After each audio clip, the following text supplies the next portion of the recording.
The David Pakman Show at davidpakman.com.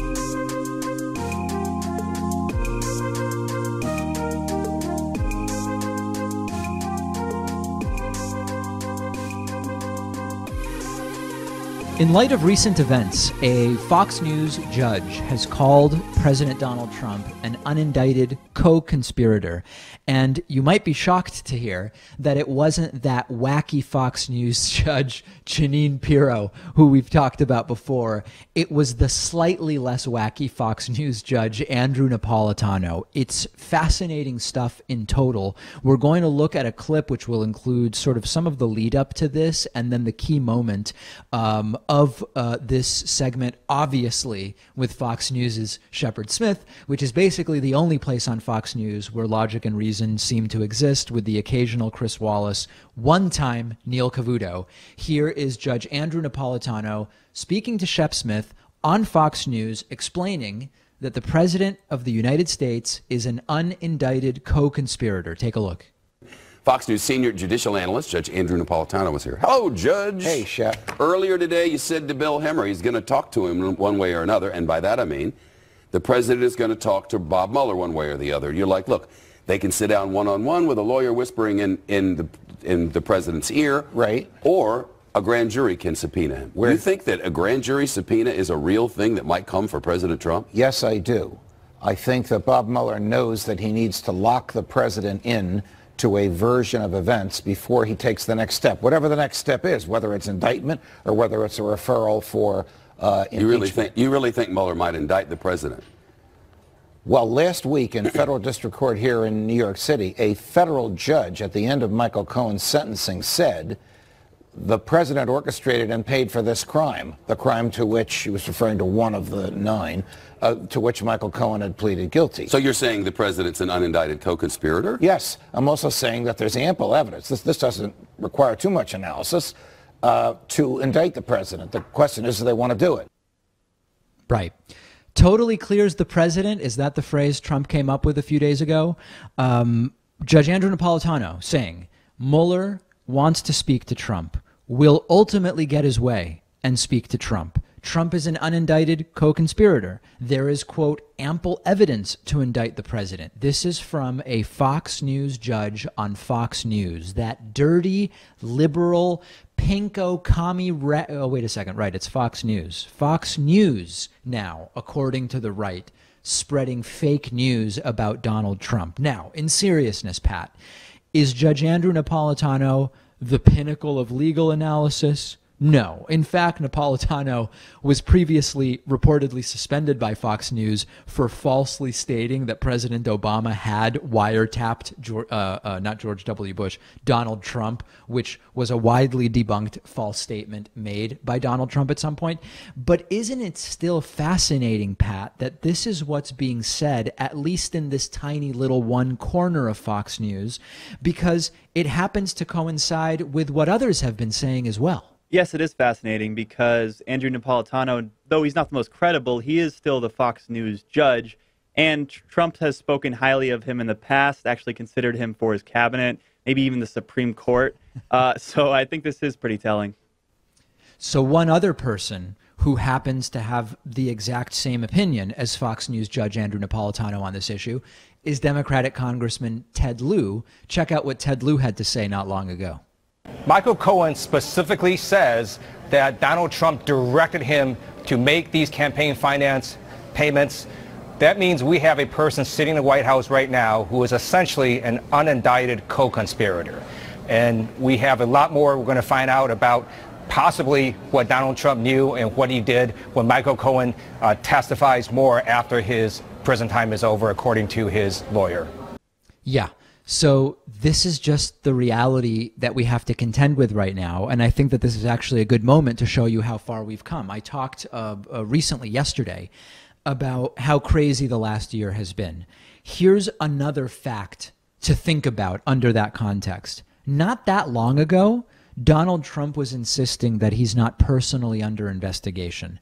How laughable is that at this point? I got an email this morning about if Trump committed crimes to become president, shouldn't everything he did as president be canceled out if indeed that's the determination? Now, that's never going to happen in reality. Obviously, I wouldn't even suggest that in any kind of serious manner, but it reminded me of that thing that Trump has said before about undocumented immigrants. If you came here illegally, you've got to go back. That's sort of something that at least should conceivably apply to presidents as well, even though it's not going to. But the point is, it's not looking good here. We'll see what the next week brings. The 2018 season finale is shaping up to be a huge bombshell, and you have now Democrats and even some Republicans who are saying Trump has committed felonies here. He just hasn't been indicted for them. Absolutely stunning. Let's talk about the economy and specifically the stock market a little bit. The stock market decline is continuing. Stocks yesterday closed at their lowest level in 14 months, dating back to October 2017 is roughly 14 months. And unless something incredible happens in the last 2 weeks of the year, stocks are going to have their worst year in 2018 in a decade, which happens to include 8 years of Barack Obama's presidency and 2 years of Donald Trump's. We talked last week about how Donald Trump, according to one report, is starting to panic about whether his trade policy and his presidency, effectively, his actions as president, are starting to make the market erratic and contributing to the stock market decline. And yesterday, I jokingly, satirically tweeted blaming Barack Obama for this, and it triggered way more of a reaction than I anticipated. I tweeted, again, jokingly, quote, "I can't believe Obama planted time bombs in the economy so that the stock market would start crashing now and give us the worst year in a decade just to make Donald Trump look bad." Now, most people understood that that was a satirical tweet, but shockingly, many didn't. Some people wrote to me angrily, simply denying the reality, saying, "David, stocks are doing great under Donald Trump. They're not down for the year under Trump. They're up for the year."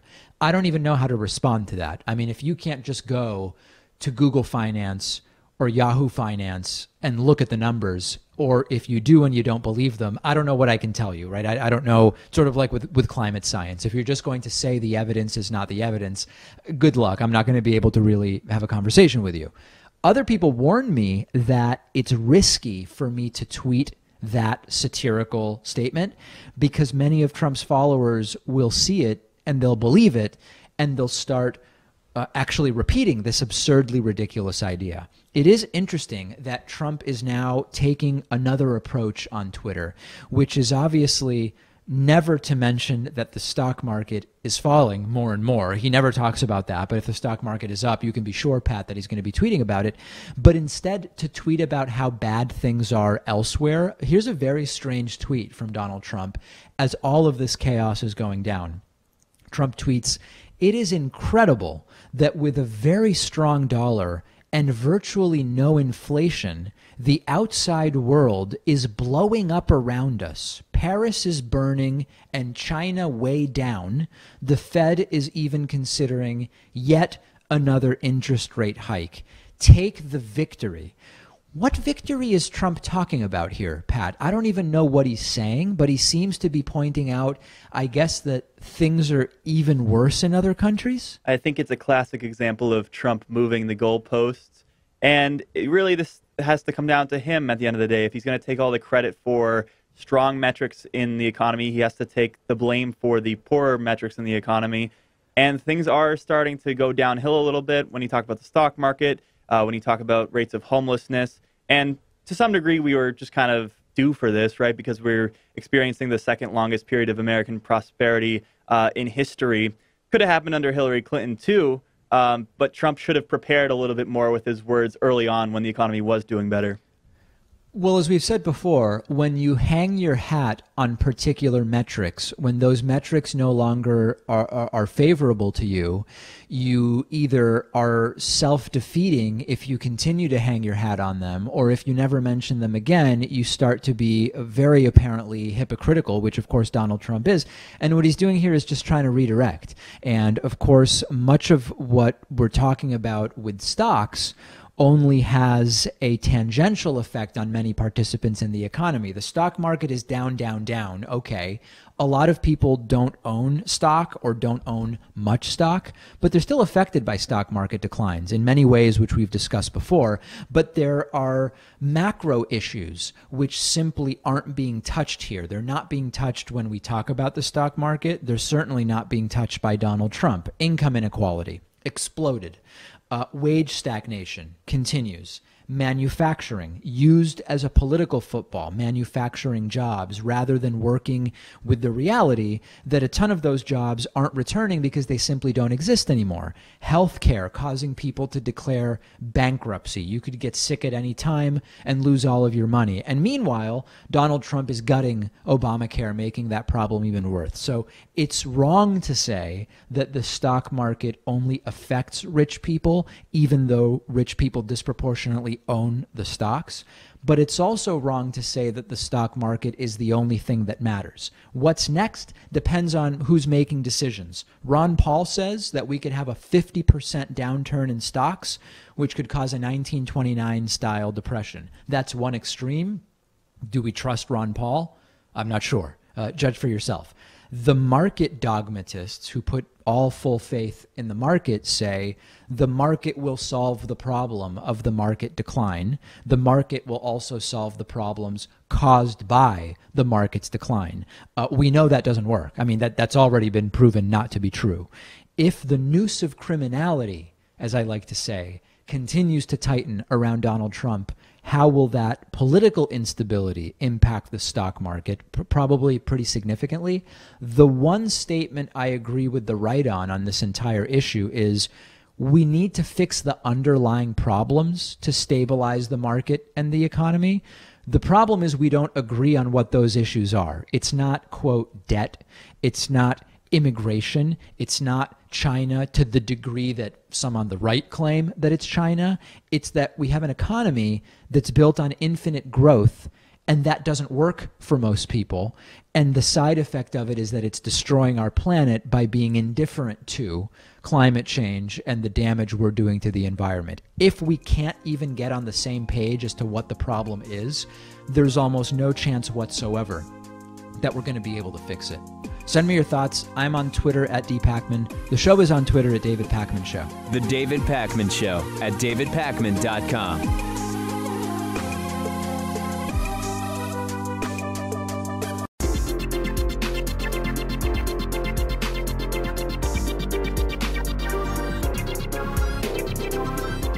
The David Pakman Show at davidpakman.com. Let me say a quick thank you to David Leary, who is today's new David Pakman Show member of the day. This is viewer and listener supported media. Really appreciate David's support. Also want to say thanks to John Canino, who is today's longtime sustaining member of the day. He's been with us nearly 5 years. Thanks to both David and John. Join them, support the program if you value the program at www.joinpakman.com. Get those year-end contributions in. And of course, on January 1st, 2019, we will be having our biggest membership special of the year, 2019 membership special. If you want to know about it, get on our newsletter. Go to davidpakman.com, sign up for our newsletter on January 1st, 2019, Tuesday, January 1st, I believe it is. We will be sending out an email to everybody on our mailing list, letting you know about this just massive, massive membership special. Great opportunity it will be to pick up a membership at a heavily discounted rate. There's a super interesting character who has become more and more prominent over the last few years, and that's Tony Schwartz. Tony Schwartz is the guy who co-wrote, or I guess I would say wrote, Donald Trump's book, The Art of the Deal. And Tony Schwartz has become known over the last several years as Donald Trump ran for and became president of the United States because Schwartz explained what was going on behind the scenes when he was writing the book for Donald Trump. He would explain that not only did Donald Trump not write the book, but that Tony Schwartz would meet with him, and Trump couldn't even stay focused for long enough to tell him a story that then Tony Schwartz would sort of synthesize and massage into being part of that book. Tony Schwartz also mentioned, not surprisingly, that Donald Trump has not read an entire book in his adult life. So that's Tony Schwartz.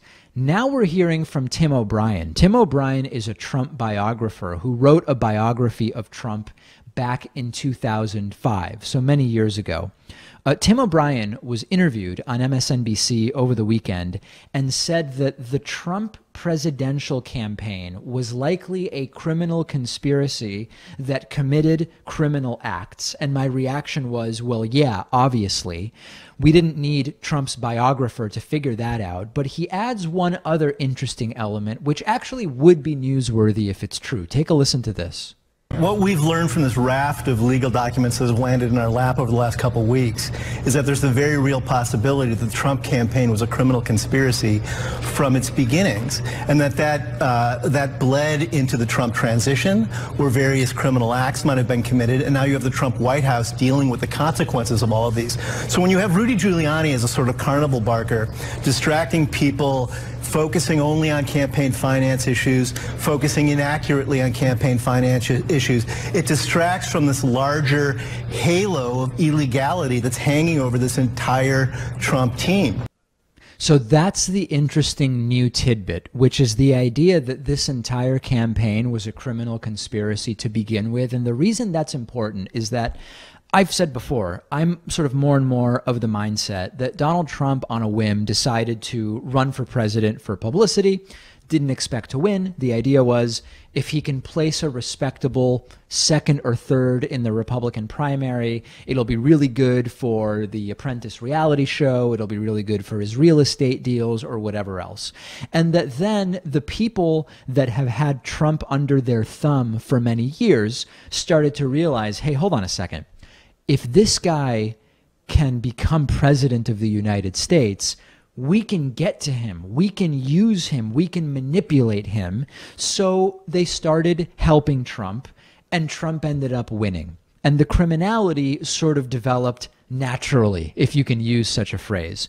What Tim O'Brien is suggesting here is new, in that he says this was a criminal conspiracy from the beginning, which would be drastically different in terms of its intent. And if this is true, Pat, the immediate question becomes, who put the criminal conspiracy together? Because Trump's not smart enough to, quite frankly. Yeah, I've gone along with this idea that it was just to promote The Apprentice, and then The Apprentice ultimately fired him after he made his presidential announcement speech and talked about how Mexico is sending rapists and criminals, so that seemed to backfire or not work out at the very least.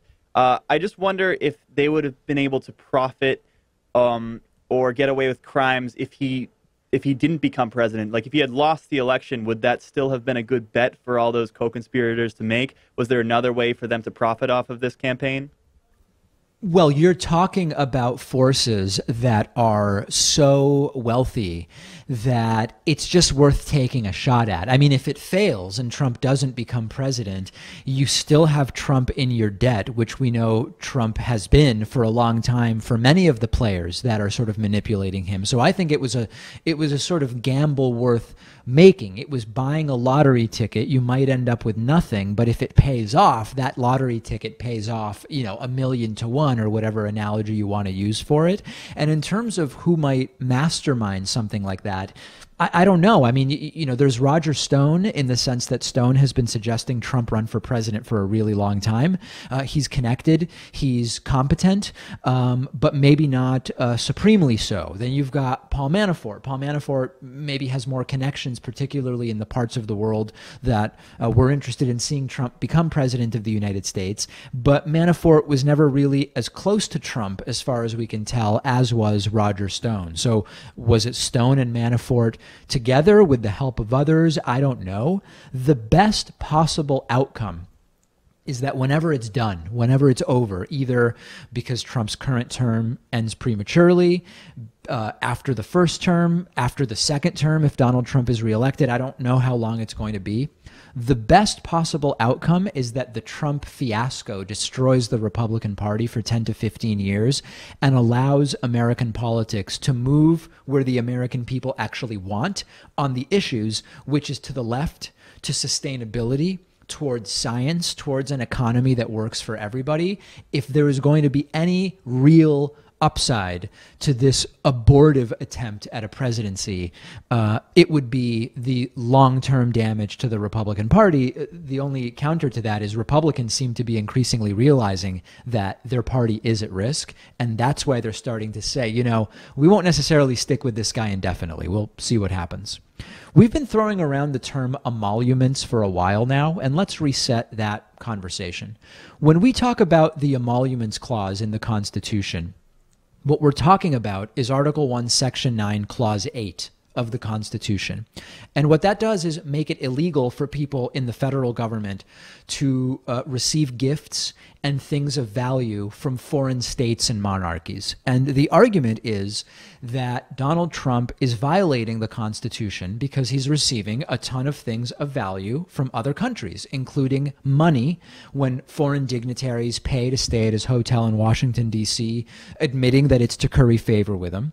And this is now going to be like the 10th line of investigation against Donald Trump. This is separate from Trump Russia. This is separate from the inauguration fraud that's being investigated. This is separate from obstruction of justice. It's separate from the illegal hush money payments. It's a totally different line of inquiry. This is being investigated at the state level, which is also important since state level criminality cannot be pardoned away by the presidential pardon power, which is, of course, federal. What's going on is that attorneys general, in Maryland and Washington, D.C., have so far sent 38 subpoenas to different parties related to exploring if Donald Trump has violated the Constitution's emoluments clause. Trump's Justice Department is now panicking, doing anything they can to stop this from moving forward. The Trump Justice Department is saying this must be stopped by a district court by the January 3rd deadline for those 38 witnesses to respond to their subpoenas. Trump already tried getting this dismissed at a lower court level, lost that appeal. And when you look at the legal brief, Pat, as to why they are saying this needs to be stopped, the Justice Department is saying, if you don't stop these 38 witnesses from responding to their subpoenas, this could be irreparably harmful to Donald Trump. Think about that. Why would merely knowing about his finances be irreparably harmful, Pat, unless he's done really sketchy things? And notice how with all these scandals, the emoluments clause situation, the hush payments to mistresses that broke campaign finance laws, the Trump-Russia collusion angle, we're no longer having a conversation about if Trump did it, if Trump committed crimes. It's really just transitioning to what are we as a country going to do about it? That's exactly right. And what the conversation now includes is the Justice Department saying, if you look at Trump's finances, this will cause irreparable damage to him. Why would just looking at someone's finances damage them unless there's something really bad in there? Which brings us back to the tax return question. If you intrusively looked at the minutia of most people's finances, you wouldn't find irreparably harmful evidence, right? If you intrusively looked at my finances, maybe you could say, you know, David, you said that you donated $250 worth of clothing to charity last year. You really should have valued that at $225, not $250, right? That's not irreparably harmful in any way. If merely looking at someone's finances would do them irreparable harm, that explains why you see these panicked documents from the Justice Department saying, no, no, no, no, you've got to stop this right away. We can't have Maryland and Washington, D.C. looking into whether Donald Trump has violated the emoluments clause, which he pretty damn obviously has. What do you think would be exposed if these 38 subpoenas are responded to? Follow me on Instagram and let me know at david.pacman. You can also follow the show on Instagram at David Pacman Show. The David Pacman Show at davidpacman.com.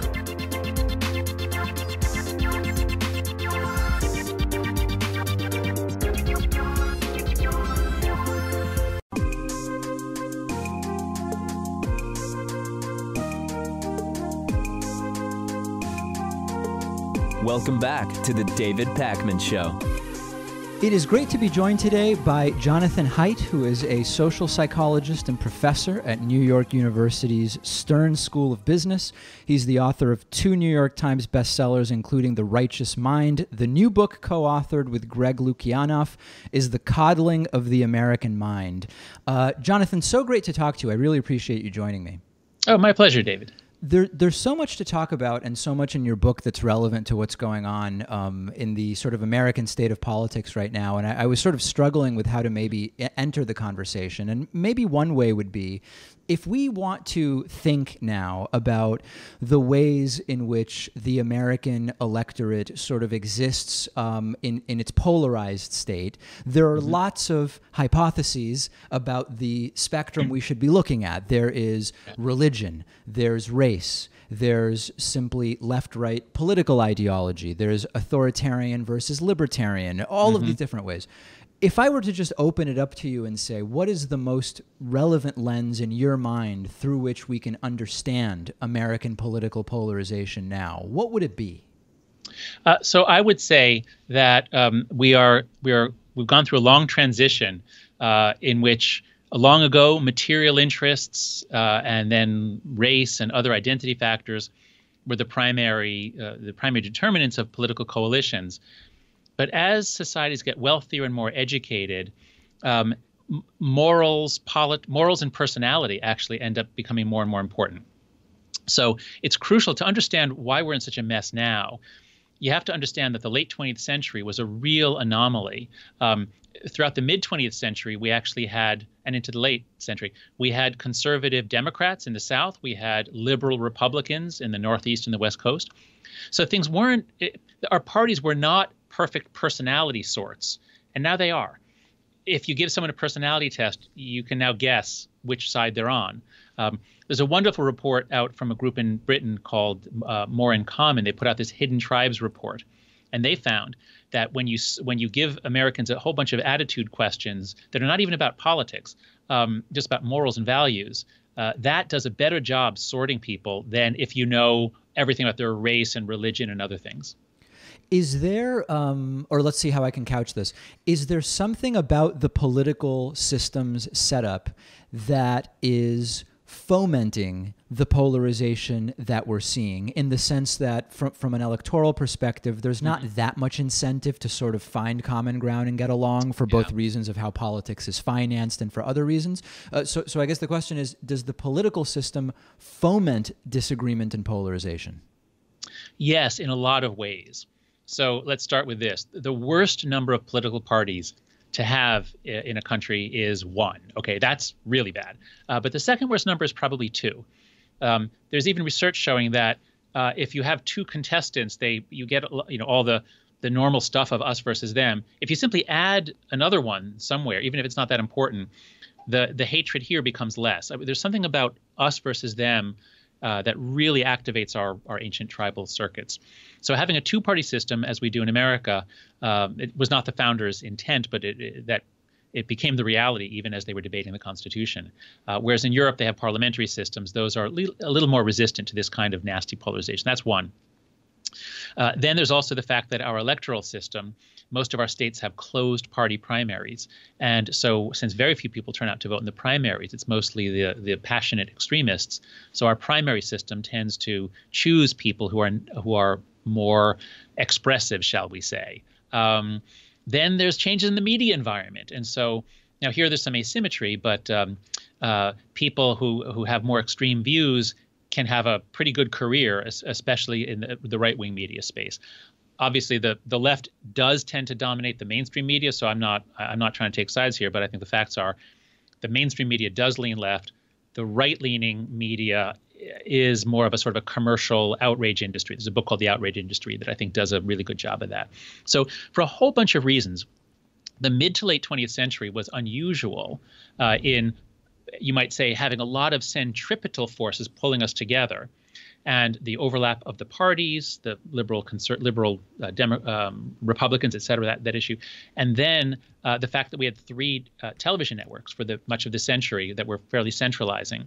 In a lot of ways, those centripetal forces that were very strong mid-20th century, including having common enemies from Hitler through the Soviets, those fell away in the late 20th century and especially the early 2000s. And now the centrifugal forces blowing us apart are much stronger than they've been in a long time, I think. Can we go back a little bit to, I want to see what your thoughts are on this idea that the mainstream media, other than the right-wing outrage industry, is predominantly left. Because when I look at analyses that look at sort of people's beliefs based on the media that they consume, I'm not really seeing that leftward lean. I'm seeing a very sort of pro-corporate lean when it comes to, as I call it, the corporate media rather than mainstream media. But on what sort of empirical basis can we say most mainstream or corporate media leans left? So if you look at the big five personality traits, there's a lot of research on personality and occupation. And so people who score high on openness to experience tend to gravitate to the arts and media and the academy. So that my part of the world, the academy, leans left. And most of that is just natural selection. Just like, look, if you survey police departments and military and, large parts of the corporate world, they tend to lean right. In a free society, people are going to choose jobs that they like. And so people who choose to be reporters, who choose to live a life of uncovering the truth, uncovering scandal, questioning power, the media always attracts many more people on the left than the right. So even at the Wall Street Journal, as far as I know, most of the actual reporters, forget the editorial page, that's a whole separate kettle of fish. But the reporters tend to be Democrats. Even when I've spoken at military academies, you'd think the academy leans left, but you'd think like at West Point or in the military academies, you'd think they'd be conservatives. And no, even there, they tend to lean left. They're just not nearly as far left. So a lot of this is just very natural part of a free society. Reporters tend to lean left. And so when you look at the way news is covered, when you look at the subtle choices made, again, this is not a conspiracy theory. I mean, I think our best journal, the New York Times, I think the Atlantic is a wonderful publication. They have very high journalistic standards. I'm not saying, oh, the mainstream media. I'm just saying, just as a fact about who's in the industries, it tends to be people who are voting for the Democrats, and that has a subtle influence. Wouldn't we need to demonstrate that? I mean, in other words, so I'm in agreement with you that there's no question that it seems as though the majority of reporters are sort of self-identified on the left. But if we want to make an analysis about the impact of that on polarization, we may want to demonstrate that that's coming through in a way that is biasing the audience. And I guess that's what I've not seen. Oh, so there's a huge amount of research literature on whether it matters. I don't know that literature, so I can't comment on it. Okay.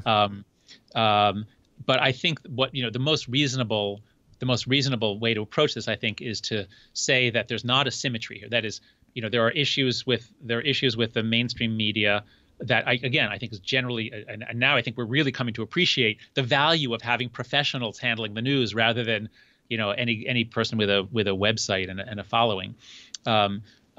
Whereas the right-wing media has evolved, especially in the shadow of originally cable TV, which allowed narrowcasting.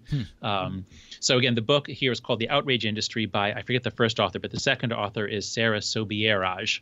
That's a wonderful book if you want to understand more about how this all works. Let's talk about this asymmetrical circumstance that we sort of find ourselves in. One element that I've sort of been following is that there seems to be a sort of asymmetrical polarization or radicalization that has taken place. I'm curious whether you agree.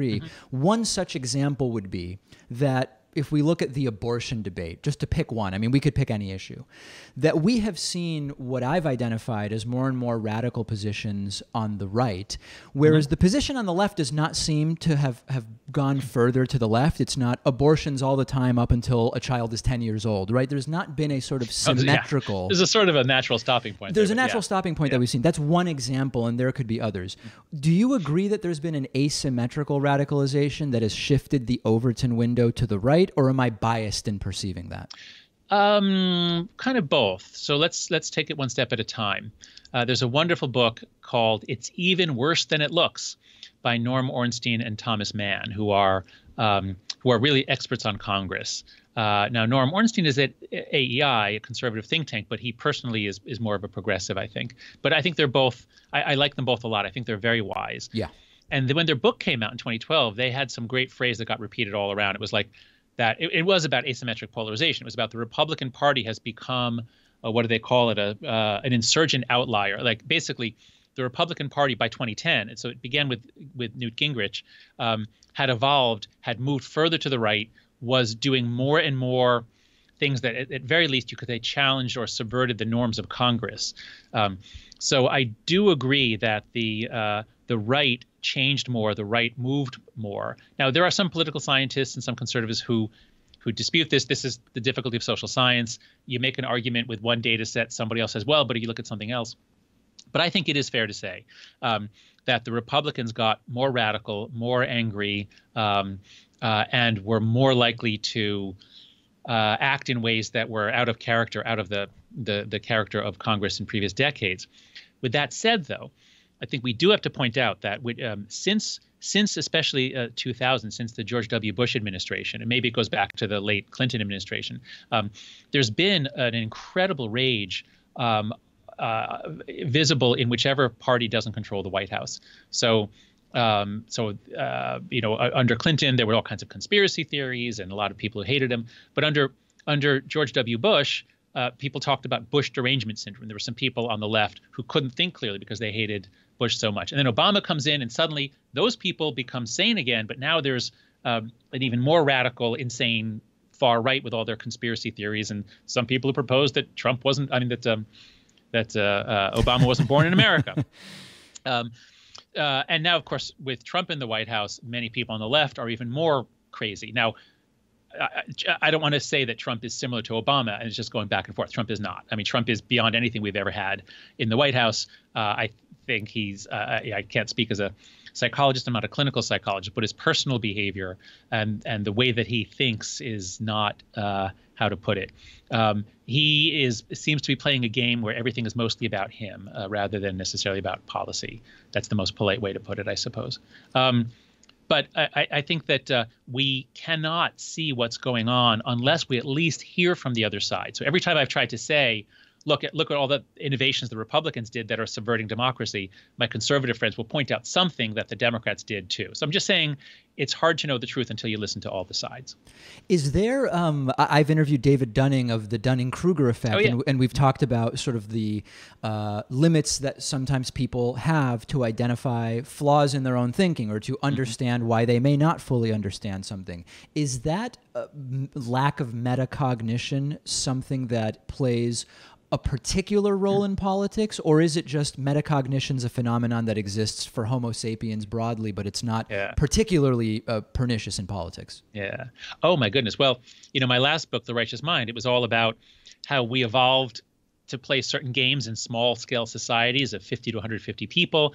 We are much more concerned about our reputation than we are about just about anything else, with the possible exception of our children. And so I side with the various cognitive psychologists who've argued that language and reasoning evolved not to help us find the truth, but to help us manipulate others and play the social game of reputation management. So that's part of social life. And in politics, it just ramps it up. So it's very, I write a lot about post hoc reasoning and motivated reasoning, and it's easy to see that in other people. And, it's really hard to see it in yourself. And when you then go to politics, it's even easier to see it in the other people and often harder to see it in yourself. What I would add here is that this isn't just about individuals and their flaws. This is about group versus group fighting for the future of the country. People feel as though it's an existential battle, and it is. It's much more so now than it was in many previous decades. So it's group versus group. And so anybody who tries to see nuance, like, if you're on the left, how many people have you heard on the left say, I disagree with Trump on almost everything, but, I think he was right on point 3. It's very hard to say that, because if you suggest that maybe there's some nuance here, you could suffer some real social blowback. And again, this is nothing particular about the left. Obviously, the right is quite savage about its mavericks. In general, we like mavericks when they're from the other party, but a maverick in our own party is a traitor, and we generally hate them. Yeah, I actually identified 3 points that I don't totally disagree with Trump on. 2 of them I forgot just while we've been chatting here, but I'm going to try to remember. Motivated forgetting, perhaps. That's a good place to pause. We're speaking with Jonathan Haidt. The most recent book, co-authored with Greg Lukianoff, is The Coddling of the American Mind. We will take a break and pick up our conversation with him tomorrow. The David Pakman Show at davidpakman.com.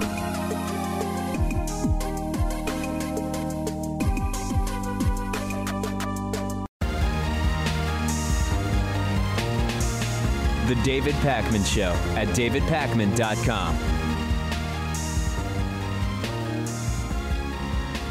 There's a really interesting sidebar story to Robert Mueller's Trump-Russia investigation, which is that the investigation has turned a profit. One of the criticisms from Donald Trump and from opponents of the investigation is that it's a waste of money, that it's obviously a witch hunt, they say. It's obviously merely political, they say. Some say it's an illegal investigation, and it's crooked. But they also have been arguing that it's a waste of taxpayer money. So here's one example of that. This is a tweet from Donald Trump who said, quote, AP has just reported that the Russian hoax investigation has now cost our government over $17 million and going up fast. No collusion except by the Democrats. It turns out that it's not a waste of money. It's actually making money. The latest numbers, according to CNBC, are that the Trump-Russia investigation has cost about $25 million. It has recovered $48 million by virtue of the tax evasion that it has revealed. This is just so brilliant.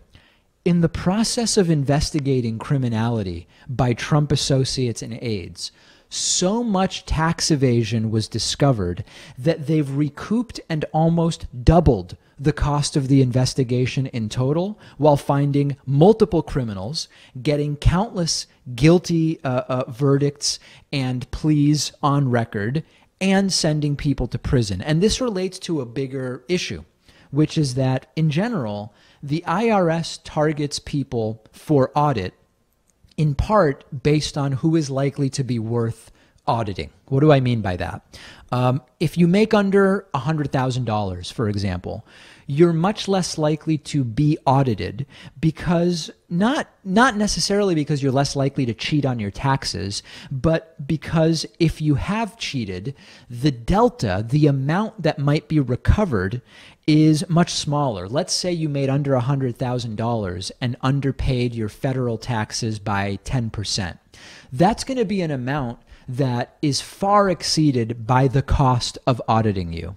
So with Trump and his associates, there are so many rich tax cheats surrounding Trump that in just the normal course of running the Trump-Russia investigation, Mueller found $48 million, almost doubling the cost of the investigation. So number one, Pat, it turns out that this has been a great investment.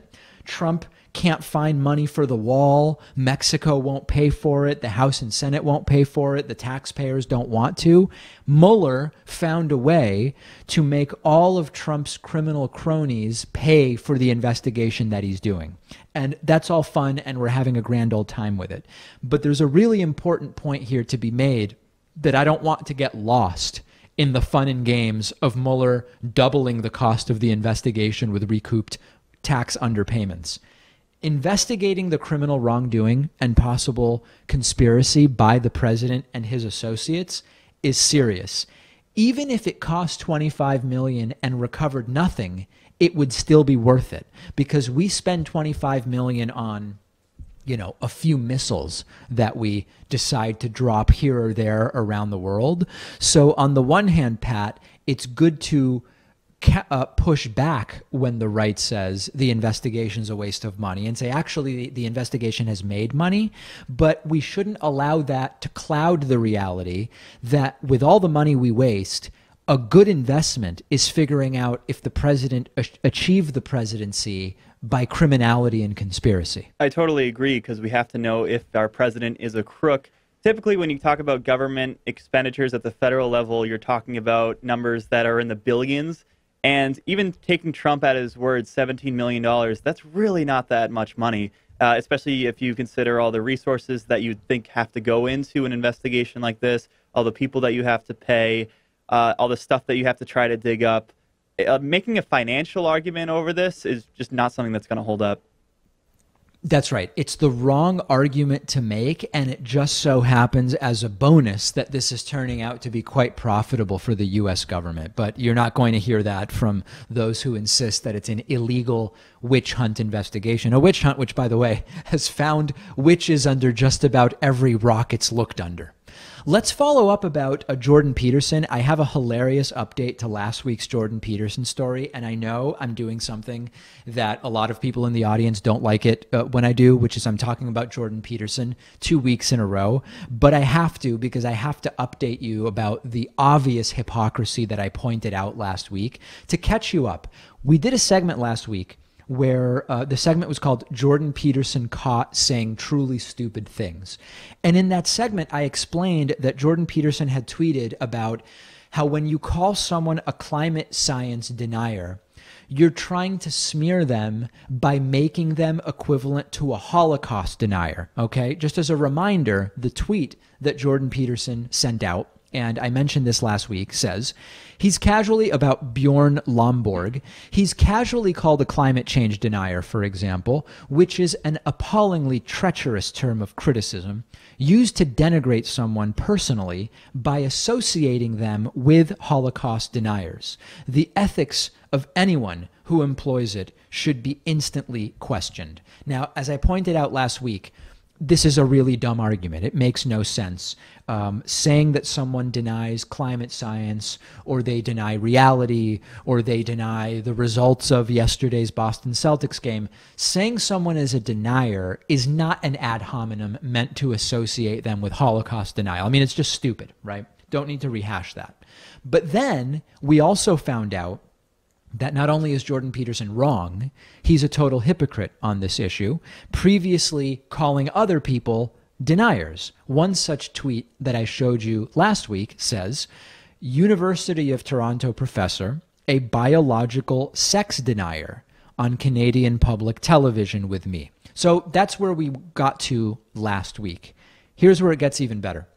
Jordan Peterson actually way more directly slammed the use of the word denier in a tweet again last week, the day after our segment. And by then, our clip and others informed people that he has used the exact same term about others in the past. He ended up deleting that tweet after being absolutely crushed for the double standard hypocrisy. But thanks to the magic of the internet, we have the tweet. Jordan Peterson posted, all those who, or let me see where I can find it here. Here it is. All those who dare use the phrase denier, associating their critics with those who question the existence of the Holocaust, immediately identify themselves as incapable of civilized discourse. So many people called him out for the fact that he has called people deniers multiple times in the past, that he ended up having to pull that one down. Why is he shying away from the controversy, Pat? You would think that he would want to explore this Marxist postmodernist attack on young men everywhere, wouldn't he? I was actually going to call you a Jordan Peterson intelligence denier, but I don't want to be grouped into the same pool of people who deny the Holocaust, so I'm going to refrain from doing that. It's not going super well, and I think this is advice from the intellectual dark web that we hear. Don't make umbrella critiques, okay? The intellectual dark web likes to say that. Make specific criticisms. Don't write off a system as patriarchal. Explain which elements specifically are patriarchal, and let's talk about them. And if we agree, we can fix them, right? We always hear about that from the intellectual dark web. Well, why then say that anyone who uses the term denier is trying to smear people as being similar to or associated with Holocaust denial? Explain why climate science is wrong if you can. I would argue that you can't because the science is not on your side. And then we can explore that. So not a particularly good 7 to 10 days for Jordan Peterson. I will be interested in seeing whether he continues covering his tracks by deleting further tweets. We have a voicemail number. That number is 219-2-DAVID-P.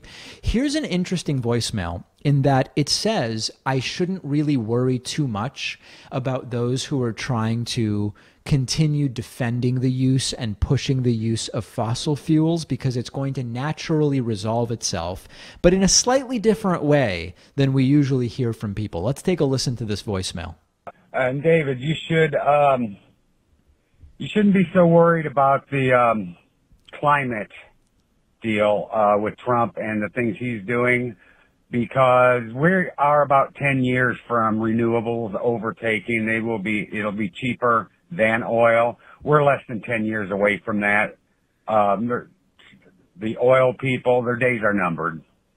So yeah, renewables are going to catch up and surpass oil in the next decade. There's no sense getting too worked up about it. I disagree, and here's why. I don't disagree that there's no question that in a free market, renewables would overtake and surpass fossil fuels in the next 10 years. The problem is we don't actually have a free market of energy ideas, for lack of calling it something else. We have a situation where the government continues to subsidize dirty, non-renewable fossil fuels. So even if you are right that within 10 years, fossil fuels should naturally sort of go away and be replaced with renewables, it's not clear that that's going to happen because you have some of the most oil-rich nations dictating policy, lobbying for subsidies on these dirty, destructive types of energy. You have a sort of absence of those same advantages being afforded to the purveyors of alternative energy other than, you do have something like the electrical car federal tax credit in the United States, although Donald Trump is threatening to take that away. So what you're saying would be accurate if you didn't have a concerted effort from the American and other governments to prop up artificially fossil fuel use. And that's why we need to be doing something about it, and we should be worked up about it. On the bonus show today, homelessness up for the second year in a row, according to a new federal report. We will talk about that. Miss Universe has its first transgender contestant, while Miss USA is ramping up criticism of that. And we will also talk about giraffes silently being placed on the endangered list of animals facing extinction. All of those stories and more on today's bonus show. 2 ways to get access to that bonus show: become a member, become a patron, and most recently, way number 3, starting this week, we have multiple tiers of YouTube membership, which will also give you access to the bonus show. All of those options, all of those stories, and more on today's bonus show. Look forward to seeing you there.